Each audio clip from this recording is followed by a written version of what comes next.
அனைத்தையும் ராணி ரமணிகா நம்ப ஆரம்பித்து விட்டாள். ஆனாலும் அவளுக்குள் ஒரு சந்தேகம் இருந்தது. செலூக்கஸ் எதற்காக நாக நாட்டை தாக்கப் போகிறார் என்று சந்திரகுப்தனிடம் கேட்டாள்.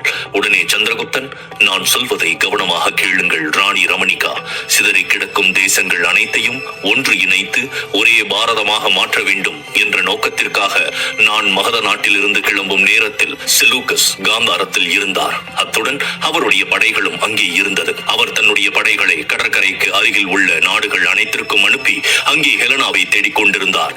இன்று இல்லை என்றாலும் அவர் தன்னுடைய மகளை தேடி இந்த நாக நாட்டிற்கு தன்னுடைய படைகளுடன் வருவார். அப்படி வரும்பொழுது ஹெலனாவின் பணிப்பெண்களில் ஒரு பெண் இந்த நாக நாட்டில் அலைந்து திரிந்து கொண்டிருந்த செய்தி அவர் காதுகளை சென்றடையும். உடனே அவர் அந்த பெண்ணை பற்றிய தகவல்களை சேகரிக்க ஆரம்பிப்பார். அப்பொழுது உங்களுடைய கணவர் புஷ்பநாதன் அந்த பெண்ணிடம் அத்துமீறி நடந்து கொள்ள முயற்சி செய்ததையும் அந்த பெண் அங்கிருந்து தப்பித்து ஓடி வந்த விஷயம் முதற்கொண்டு அனைத்தும் அவருக்கு தெரிய வரும். அது மட்டுமில்லாமல் நீங்கள் அந்த பெண்ணை உங்கள் நாட்டு எல்லைக்கு அழைத்து சென்று அங்கிருந்து விரட்டி விட்டீர்கள் என்ற தகவலும் அவருக்கு தெரிய வரும். அப்படி நடந்தால் அடுத்து என்ன நடக்கும் என்று கொஞ்சம் யோசித்து பாருங்கள். மகா அலெக்சாண்டரின் தளபதி செலூக்கஸிடம் இந்த தகவலை சொல்லும் அளவுக்கு தைரியம் உங்களுக்கு இருக்கிறதா? செலூக்கஸ் எந்த அளவு கொடூரமானவர், இரக்கமற்றவர் என்று உங்களுக்கு தெரியாதா என்று சந்திரகுப்தன் சொல்லிக் கொண்டிருக்கும் போதே ரமணிகாவின் கண்களில் பயம் தோன்ற ஆரம்பித்தது. அவள் பதட்டமான குரலில், அப்படியானால் நாம் இப்பொழுது என்ன செய்ய வேண்டும் சக்கரவர்த்தி என்று கேட்டாள். உடனே சந்திரகுப்தன், அதனால் தான் சொல்கிறேன், இந்த பெண்ணை இந்த அரண்மனையில் முழு பாதுகாப்புடன் வைத்திருக்க வேண்டும். செலூக்கஸ் வரும் வரை நாம் இந்த பெண்ணை பாதுகாக்க வேண்டும். இதனால் நிச்சயம் நமக்கு பலன் கிடைக்கும். ஏனென்றால் ஹெலனாவிற்கு என்ன ஆனது என்ற தகவல் இவளுக்கு மட்டுமே தெரியும். அதனால் செலூக்கஸ் வரும் பொழுது நாம் இந்த பெண்ணை அவரிடம் ஒப்படைத்து பொல்லாத மன்னர் புஷ்பநாதன் இந்த பெண்ணிடம் தவறாக நடக்க முயன்றதையும் உங்களுடைய பணிப்பெண்கள் இவரை காப்பாற்றி உங்களுடைய பாதுகாப்பில் நீங்கள் வைத்திருக்கும் விஷயத்தையும் அவரிடம் தெரிவித்தால் அவர் மிகவும் மகிழ்ச்சி அடைவார். செலூக்கஸ் தன்னை ஆதரிப்பவரை அவர் தன்னுடைய பிரதிநிதியாக இங்கு நியமிக்கிறார் என்பது உங்களுக்கு தெரியுமா? அதே போலத்தான் காந்தாரா மன்னர் ஹம்பியையும் அவர் தன்னுடைய பிரதிநிதியாக நியமித்திருக்கிறார் என்று சந்திரகுப்தன் கூறினான். காந்தார நாட்டின் தற்போதைய நிலையை பற்றி ராணி ரமணிகாவிற்கு எதுவும் தெரியாது. அதனால் சந்திரகுப்தன் கூறியதை நம்பி அவள் வியந்து போய் கேட்டுக் கொண்டிருந்தாள். இவர்களுக்கு அருகில் நின்று கொண்டிருந்த கயா சந்திரகுப்தன் புத்திசாலித்தனமாக பேசி ரமணிகாவை எப்படி முட்டாளாக்கி கொண்டிருக்கிறான் என்பதை பார்த்து மனதுக்குள் விழுந்து விழுந்து சிரித்துக் கொண்டிருந்தாள். சந்திரகுப்தன் பேச பேச ரமணிகா மயங்கி போனாள். அவள் மிகவும் ஆச்சரியத்துடன், சக்கரவர்த்தி சந்திரகுப்தரே, நீங்கள் ஒரு வலிமை மிக்க போர் வீரர் மட்டுமல்ல, திறமையான தந்திரவாதியும் கூட. மகாதேவனின் முழு அருளும் உங்களுக்கு இருக்கிறது. அதனால் தான் எதிர்காலத்தில் வரக்கூடிய நெருக்கடியை முன்கூட்டியே கணித்துச் சொன்னதோடு மட்டுமல்லாமல் அதை தவிர்ப்பதற்கான சிறந்த வழியையும் பரிந்துரைத்திருக்கிறீர்கள். உண்மையிலேயே இந்த தேசத்தின் சக்கரவர்த்தி ஆவதற்கான முழு தகுதியும் உங்களுக்கு மட்டுமே இருக்கிறது என்று அவள் மிகவும் உணர்ச்சி வசப்பட்ட நிலையில் கூறினாள். அவள் கூறியதை கேட்டவுடன் சந்திரகுப்தனின் முகம் மாறியது. அவள் சந்திரகுப்தனுக்கு அருகில் வந்து அவனுடைய தோளில் ஒரு கையை வைத்துக் கொண்டு, சக்கரவர்த்தி, என்ன ஆயிற்று? திடீரென்று ஏன் உங்கள் முகம் மாறிவிட்டது? சூரியனை மேகங்கள் மறைப்பது போல உங்களுடைய பிரகாசமான முகம் ஏன் சோகமாக மாறிவிட்டது என்று கேட்டாள். சந்திரகுப்தனிடம் ரமணிகா மிகவும் உரிமையுடன் நடந்து கொள்வதை பார்த்த கயாவுக்கு சற்று அசௌகரியமாக இருந்தது. ஆனாலும் அவள் உடனடியாக தன்னுடைய உணர்ச்சிகளை வெளிப்படுத்தவில்லை. அவள் தன்னை கட்டுப்படுத்திக் கொண்டாள். சந்திரகுப்தனிடம் இன்னும் நெருங்கி வந்த ரமணிகா அவனுடைய தலைமுடியை வருடிக்கொண்டே, என்ன நடந்தது சக்கரவர்த்தி? திடீரென்று ஏன் சோகமாகி விட்டீர்கள்? சொல்லுங்கள் என்று கேட்டாள். சந்திரகுப்தன் ஒரு ஆழ்ந்த பெருமூச்சு வெளியேற்றிவிட்டு, இனிமேல் நான் சக்கரவர்த்தியாக இருக்க விரும்பவில்லை. நான் சக்கரவர்த்தியாக இருக்க வேண்டும் என்றால் மகத நாட்டிற்கு திரும்பிச் செல்ல வேண்டும். இப்பொழுது நான் இருக்கும் மனநிலையில் மகத நாட்டிற்கு செல்ல விரும்பவில்லை. ஏனென்றால் நான் அங்கே சென்றால் நந்தினியின் ஞாபகங்கள் எனக்கு மீண்டும் வரும். நான் நந்தினியை மறக்க விரும்புகிறேன் என்று கூறினான்.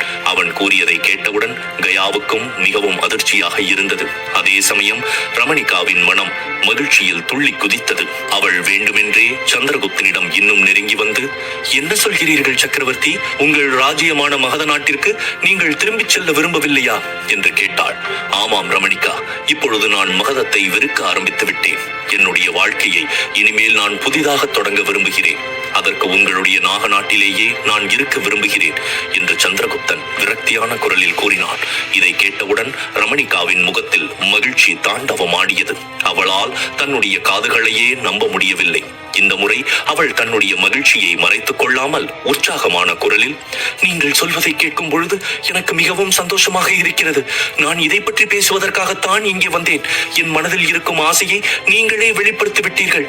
இந்த நாக நாட்டை உங்களுடைய மகத நாட்டுடன் சேர்க்காமல் நீங்கள் இந்த நாட்டிற்கு சக்கரவர்த்தியாக இருக்க வேண்டும். இந்த நாக நாட்டின் சிம்மாசனத்தில் நீங்கள் தான் அமர வேண்டும். ஆனால் என்று உற்சாகமாக சொல்லிக் கொண்டிருந்தவள் திடீரென்று மௌனமானாள். அவள் திடீரென்று மௌனமாவதை பார்த்த சந்திரகுப்தன் கேள்விக்குறியாக அவளை பார்த்தான். அவள் உடனே தயக்கத்துடன், ஆனால் சக்கரவர்த்தி, அதில் ஒரு சிறு தடை இருக்கிறது. இந்த நாட்டின் பாரம்பரிய வழக்கப்படி என்னுடைய கணவர்தான் இந்த நாட்டை ஆள வேண்டும் என்று கூறிவிட்டு அவன் தனக்கு என்ன பதில் சொல்ல போகிறான் என்று தெரிந்து கொள்ள அவனுடைய முகத்தை மிகவும் ஆவலுடன் அவள் பார்க்க ஆரம்பித்தாள்.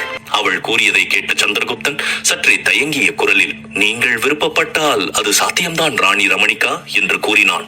அவன் கூறிய ஒவ்வொரு வார்த்தையும் ரமணிகாவின் காதுகளில் தேன் வந்து பாய்ந்தது போல இருந்தது. அவள் இதயம் இப்பொழுது மகிழ்ச்சியில் வேகமாக துடிக்க ஆரம்பித்தது. அவள் மிகவும் உற்சாகத்துடன், ஏற்கனவே நான் உங்களை என்னுடைய கணவனாக நினைக்க ஆரம்பித்து விட்டேன். இன்னும் எதற்காக என்னுடைய சம்மதத்தை கேட்கிறீர்கள்? நான் இப்பொழுதே கூட என்னை உங்களிடம் ஒப்படைக்க தயாராக இருக்கிறேன் என்று ரமணிகா கூறினாள். அவள் கூறியதை கேட்ட சந்திரகுப்தன் தீவிரமான குரலில், ஆனால் நமக்கு ஒரு பெரிய தடை இருக்கிறது. அது மன்னர் புஷ்பநாதன் தான். அந்த தடையை நாம் உடனே அகற்ற வேண்டும். ஏனென்றால் அவர் உயிருடன் இருக்கும் வரை நீங்கள் என்னை திருமணம் செய்து கொள்ள முடியாது. அப்படி செய்தால் குடிமக்கள் அதற்கு எதிர்ப்பு தெரிவிப்பார்கள் என்று கூறினான். ஆம் சக்கரவர்த்தி சந்திரகுப்தரே, எனக்கும் அது புரிகிறது. இப்பொழுது இந்த நாட்டின் முழு அதிகாரமும் என்னிடம் இருக்கிறது. நான் நினைத்தால் இப்போதே அந்த புஷ்பநாதனை கொல்லலாம் அல்லது இந்த நாட்டை விட்டு துரத்தி விடலாம். இனிமேல் அவனை பற்றி நீங்கள் கவலைப்பட தேவையில்லை என்று ரமணிகா கூறினாள். நல்லது ரமணிகா, அப்படி என்றால் உங்களுடைய நம்பிக்கைக்குரிய அமைச்சர்கள் மற்றும் படை தளபதிகள் அனைவரையும் நாளை என்னை சந்திக்க செய்யுங்கள். அதன் பிறகு நடக்க வேண்டியதை பற்றி நான் சொல்கிறேன் என்று சந்திரகுப்தன் கூறினான். ரமணிகா இப்பொழுது முழு திருப்தியுடன் இருந்தாள். அப்பொழுதுதான் அவள் அந்த அறையில் இருந்த கயாவை பார்த்தாள். உடனே அவள் திடுக்கிட்டு, ஐயோ சக்கரவர்த்தி, இந்த பெண் இங்கேயே இருக்கிறாள்.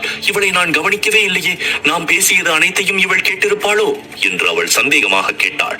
உடனே சந்திரகுப்தன் சிரித்துக் கொண்டே, பயப்பட வேண்டாம், நம்முடைய மொழி அவளுக்கு புரியாது என்று கூறினான். சந்திரகுப்தன் பேசிக் கொண்டிருந்த வார்த்தைகளை கேட்டவுடன் கயாவின் கண்கள் கலங்கின.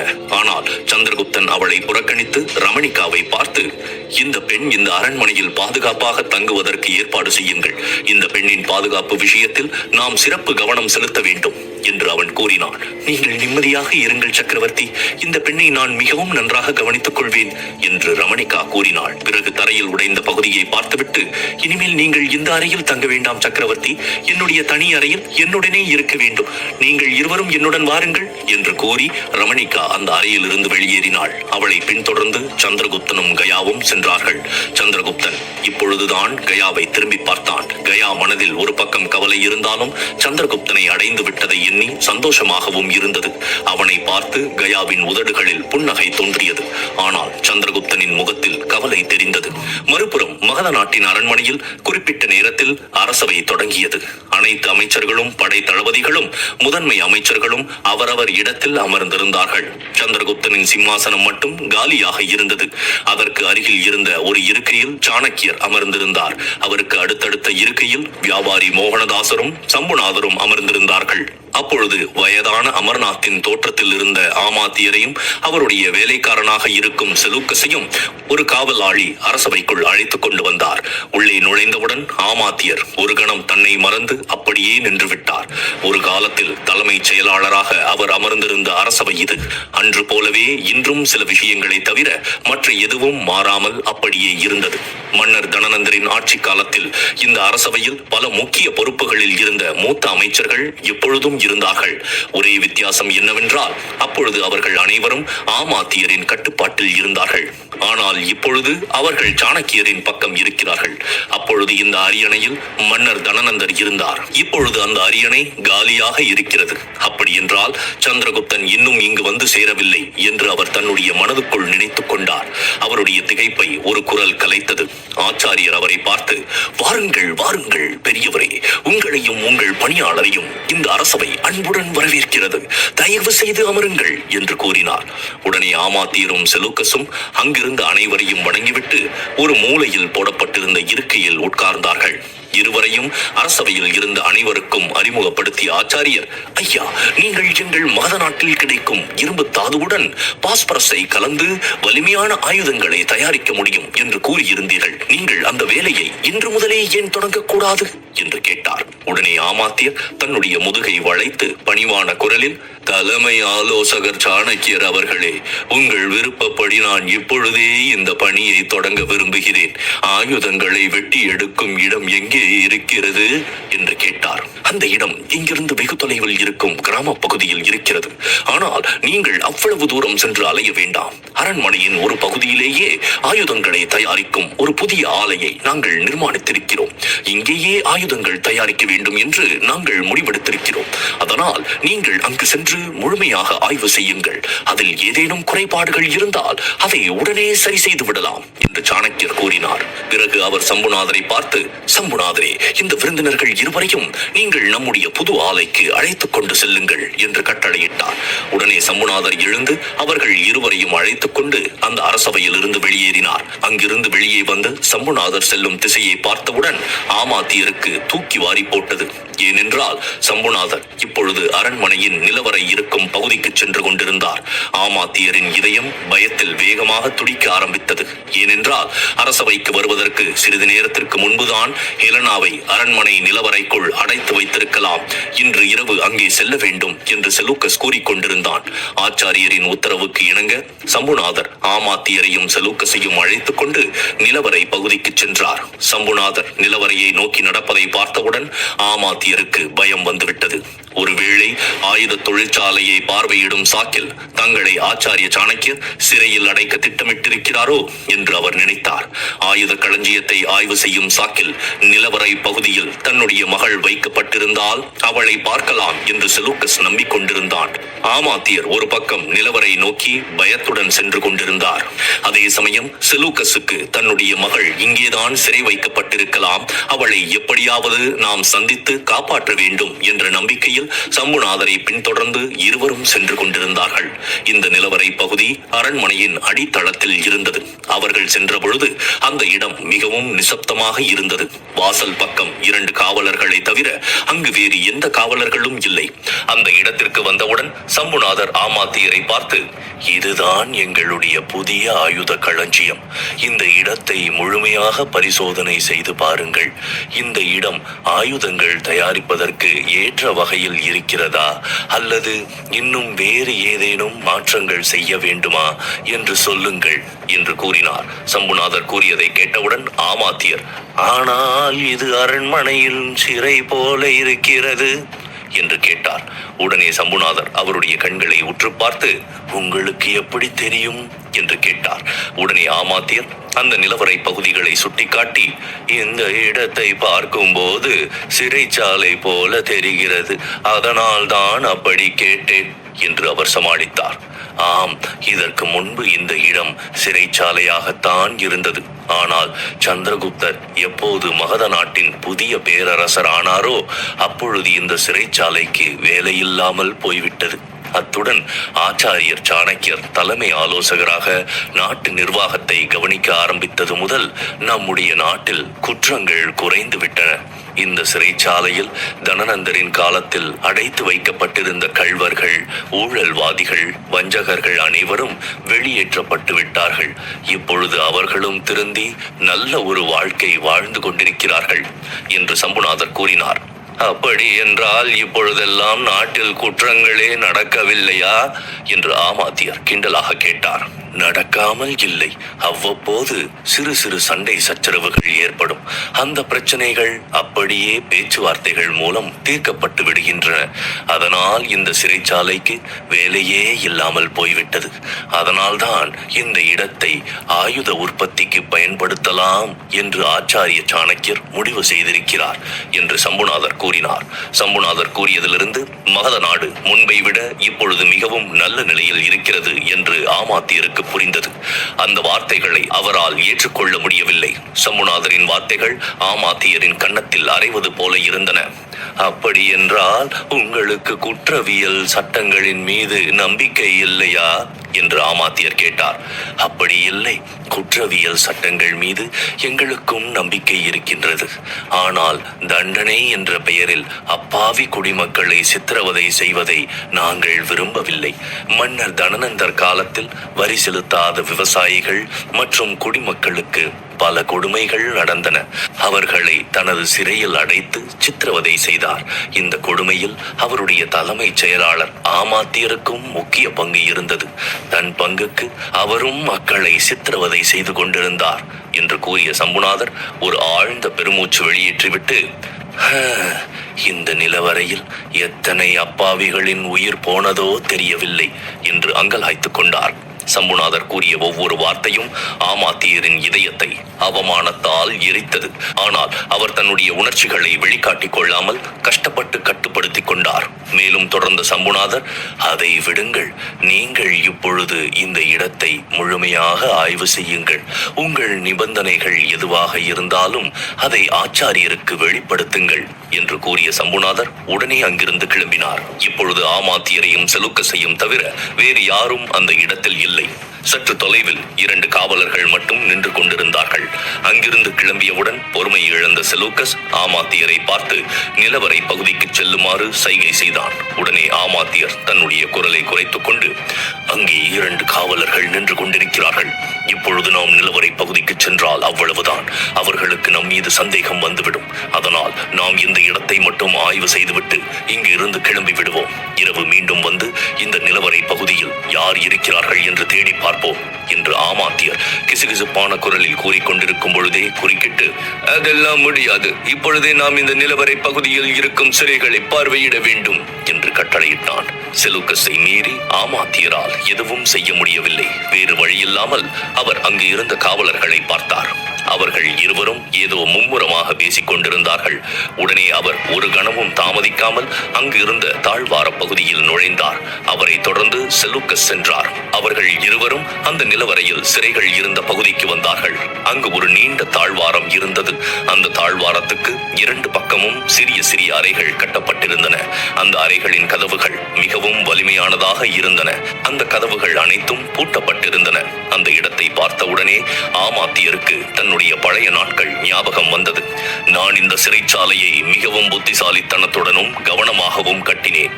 என்னுடைய மன்னர் தனநந்தரின் எதிர்ப்பாளர்களையும் கிளர்ச்சியாளர்களையும் நான் இங்கே கொண்டு வந்து சிறையில் அடைத்து அவர்களுக்கு கடுமையான தண்டனைகளை வழங்கி இருக்கிறேன். இவ்வளவு செய்த என்னால் அந்த வஞ்சகன் சாணக்கியனை இந்த சிறைச்சாலையில் அடைக்க முடியவில்லை. என்னுடைய ஆசை இன்னும் நிறைவேறவில்லை என்று கிசுகிசுப்பான குரலில் கூறினார். அவர் கூறியதை அலட்சியப்படுத்திய செலூக்கஸ், அந்த பொல்லாத சாணக்கியனுக்கு எவ்வளவு தைரியம் இருந்தால் என்னுடைய ஆசை மகள் ஹெலனாவை இது போன்ற ஒரு இருட்டான பகுதியில் அடைத்து வைத்திருப்பான் என்று ஆவேசமான குரலில் கூறினான். உடனே ஆமாத்தியர் அவனுக்கு அருகில் வந்து, தளபதி செலூக்கஸ் அவர்களே, நீங்கள் என்ன செய்து கொண்டிருக்கிறீர்கள் என்று உங்களுக்கு புரிகிறதா? நான் இவர்களிடம் உங்களுக்கு காது கேட்காது, ஊமை என்று சொல்லி வைத்திருக்கிறேன். அதோ அங்கே சற்று தொலைவில் காவலர்கள் இருக்கிறார்கள். அவர்களுக்கு காதில் விழுந்தால் அவ்வளவுதான். அதனால் வாயை மூடிக்கொண்டிருங்கள். ஏனென்றால் இங்கு ஒரு மெல்லிய ஒலி கூட எதிரொலிக்கும் அளவுக்கு இந்த சிறைச்சாலையை நான் கட்டியிருக்கிறேன். ஒரு கைதி சித்திரவதை செய்யப்பட்டு அலறும் சத்தம் கேட்டு அந்த பயத்திலேயே மற்ற கைதிகள் உயிரை விடுவார்கள். இது போல பல சம்பவங்கள் நடந்திருக்கின்றன என்று கூறிய ஆமாத்தியர் திடீரென்று தீர்க்கமான குரலில், உங்கள் மகள் ஹெலனா இங்கே இல்லை என்று நான் உறுதியாக நம்புகிறேன். இந்த நிலவரையில் உள்ள அறைகள் அனைத்தும் காலியாக இருக்கிறது, பாருங்கள் என்று கூறினார். ஆமாத்தியர் கூறியதை கேட்டவுடன் செலூக்கஸ், என்ன சொல்கிறீர்கள்? நீங்கள் எதை வைத்து என் மகள் இங்கே இல்லை என்று உறுதியாக கூறுகிறீர்கள் என்று கேட்டான். உடனே ஆமாத்தியர், உங்கள் மகள் ஹெலனாவை ஆச்சாரிய சாணக்கியர் இங்கே சிறை வைத்திருந்தால் அவளுடைய பாதுகாப்பிற்காக இங்கே கடுமையான காவல் இருந்திருக்கும். ஆனால் இப்பொழுது 2 காவலர்களை தவிர இங்கே யாரும் இல்லை. யார் வேண்டுமானாலும் உள்ளே வரலாம் என்பது போல இந்த இடம் இருக்கிறது. அதனால் அதனால் தான் சொல்கிறேன், இங்கே உங்கள் மகள் ஹெலனா இல்லை. நாம் தேவையில்லாமல் இங்கே வந்து தேடிக்கொண்டிருக்கிறோம் என்று கூறினார். ஆனால் செலூக்கஸ் ஆமாத்தியர் சொல்வதை நம்புவதாக இல்லை. இந்த இடத்தை முழுமையாக ஆய்வு செய்யாமல் இங்கிருந்து போக மாட்டேன் என்று கிசுகிசுப்பான குரலில் அவன் கூறினான். தான் இவ்வளவு தூரம் சொல்லியும் செலூக்கஸ் நம்பவில்லையே என்று நினைத்து வருத்தப்பட்ட ஆமாத்தியர் வேறு வழியில்லாமல் முன்னோக்கி நடக்கத் தொடங்கினார். அப்பொழுது அவர்கள் இருவரும் ஒரு அறைக்கு முன்பாக நின்றார்கள். உடனே அந்த அறையின் கதவை தள்ளி உள்ளே சென்று பார்த்தார்கள். அந்த அறையிலும் யாரும் இல்லை. மிகவும் பொறுமையாக செலூக்கஸ், ஹெலனா என்று அழைத்தான். ஆனால் அங்கே யாரும் இல்லை. பாருங்கள் தளபதி செலூக்கஸ் அவர்களே, இங்கே உங்களுடைய மகள் ஹெலனா இல்லை. வாருங்கள், நாம் இங்கிருந்து உடனே வெளியேற வேண்டும். இந்த அறையின் கதவு திறக்கும் சத்தம் கேட்டு காவலர்கள் இங்கே வரக்கூடும் என்று ஆமாத்தியர் பதட்டத்துடன் கூறினார். ஆனால் செலூக்கஸ் அங்கிருந்து நகர்வதாக இல்லை. அவன் அந்த அறை முழுக்க தன்னுடைய கண்களை சுழல விட்டான். அப்பொழுது அந்த அறையின் மூலையில் ஒரு தட்டு இருந்தது. அந்த தட்டில் சாப்பிட்டு விட்டு மீதி வைத்த உணவு இருந்தது. அதை பார்த்த அந்த செலூக்கஸ் ஓடிச் சென்று, ஆமாத்தியரே, இங்கே பாருங்கள், யாரோ சாப்பிட்டு விட்டு மீதம் உணவை இங்கே வைத்திருக்கிறார்கள். அநேகமாக இந்த அறையில் தான் என்னுடைய மகள் ஹெலனா இருந்திருக்க வேண்டும். நாம் இங்கு வரும் விஷயத்தை தெரிந்து கொண்ட சாணக்கியர் அவளை வேறு ஏதோ ஒரு இடத்திற்கு மாற்றிவிட்டார் என்று கூறினார். அந்த தட்டை பார்த்த ஆமாத்தியருக்கும் ஆச்சரியமாக இருந்தது. திடீரென்று அவருடைய முகம் மாறியது. தளபதி, வாருங்கள், நாம் இந்த அறையில் இருந்து உடனே வெளியேற வேண்டும். நாம் வசமாக சிக்கிக் கொண்டோம் என்று அவர் சொல்லி முடிப்பதற்குள் அந்த அறையின் கதவு பலமான சத்தத்துடன் சாத்தப்பட்டது. செலூக்கஸும் ஆமாத்தியரும் திகைத்து போய் ஒருவர் முகத்தை ஒருவர் பார்த்தார்கள். மறுபுறம் ராணி ரமணிகா தன்னுடைய மந்திர அரண்மனையில் கயா தங்குவதற்கு ஒரு அறையும் அவளை கவனித்துக் கொள்வதற்கு சில பணிப்பெண்களையும் அமர்த்தி இருந்தாள். அதன் பிறகு அவள் சந்திரகுப்தனை தன்னுடைய தனி அறைக்கு அழைத்துக் கொண்டு வந்தாள். ரமணிகாவின் அறை மிகவும் பிரம்மாண்டமாக இருந்தது. அந்த அறையில் பல்வேறு மதிப்புமிக்க பொருட்கள் இருந்தன. சந்திரகுப்தன் அந்த அறையை ஆச்சரியமாக பார்த்துக் கொண்டிருந்தான். ரமணிகா இப்பொழுது மகிழ்ச்சியில் திளைத்துக் கொண்டிருந்தாள். சக்கரவர்த்தி சந்திரகுப்தரே, என்னுடைய அறைக்கு உங்களை நான் வரவேற்கிறேன். இன்று முதல் இது என்னுடைய அறை மட்டுமல்ல, நம்முடைய அறை. இனிமேல் நீங்கள் இங்கேதான் தங்க வேண்டும் என்று கூறியவள், கவலைப்படாதீர்கள் சக்கரவர்த்தி, நாம் திருமணம் செய்து கொள்ளும் வரை நான் உங்களுடன் இந்த அறையில் இருக்க மாட்டேன். இந்த அரண்மனையில் இன்னும் பல அறைகள் இருக்கின்றன, அதில் நான் தங்கிக் கொள்கிறேன். நீங்கள் மட்டும்தான் இந்த அறையில் இருப்பீர்கள். திருமணமான பிறகு நாம் இருவரும் ஒரே அறையில் இருக்கலாம். இனிமேல் உங்களுக்கு எந்த கட்டுப்பாடும் கிடையாது. இந்த அரண்மனையில் நீங்கள் எங்கு வேண்டுமானாலும் செல்லலாம். ஏனென்றால் நீங்கள் இந்த நாட்டிற்கு சக்கரவர்த்தியாக போகிறீர்கள். அதனால் நான் உட்பட இங்கு இருக்கும் அனைத்தின் மீதும் உங்களுக்கு முழு உரிமை உண்டு என்று அவள் சிரித்துக் கொண்டே கூறினாள். ரமணிகா இந்த அறையில் தங்க மாட்டாள் என்று கூறியதை கேட்டவுடன் தான் சந்திரகுப்தனுக்கு நிம்மதியாக இருந்தது. அவன் பணிவான குரலில், ராணி ரமணிகா, உங்களுக்கு நான் மிகவும் நன்றி கடன் பட்டிருக்கிறேன் என்று கூறினான். உடனே ரமணிகா அவனுக்கு அருகில் வந்து அவன் உதட்டில் தன்னுடைய விரலை வைத்து, சக்கரவர்த்தியே, இனிமேல் நீங்கள் என்னை ராணி ரமணிகா என்று அழைக்க கூடாது. உரிமையாக ரமணிகா என்றுதான் அழைக்க வேண்டும் என்று கொஞ்சலான குரலில் கூறினாள். அவள் கூறியதும் அவளுடைய அருகாமையும் சந்திரகுப்தனுக்கு சங்கடமாக இருந்தது. ஆனாலும் அவன் அதை வெளிக்காட்டிக் கொள்ளாமல் காதல் உணர்வுகளை வெளிப்படுத்தும் விதமாக, ரமணிகாவுக்காக இப்பொழுது நான் மிகவும் சந்தோஷமாக இருக்கிறேன். இனி என்னுடைய வாழ்க்கையே முடிந்துவிட்டது என்று நினைத்துக் கொண்டிருந்தேன். நான் வாழ வேண்டும் என்ற நம்பிக்கையை நீதான் எனக்கு அளித்தாய். அது மட்டுமல்லாமல் இவ்வளவு பெரிய நாட்டை எனக்கு கொடுத்திருக்கிறாய். கூடிய விரைவில் இந்த முழு பாரதத்தின் ஆட்சி மையமாக இந்த நாட்டை மாற்றுவேன். அதற்காக நான் இந்த நாட்டின் அமைச்சர்கள் மற்றும் படை தளபதிகளை உடனே சந்திக்க விரும்புகிறேன் என்று சந்திரகுப்தன் கூறினான்.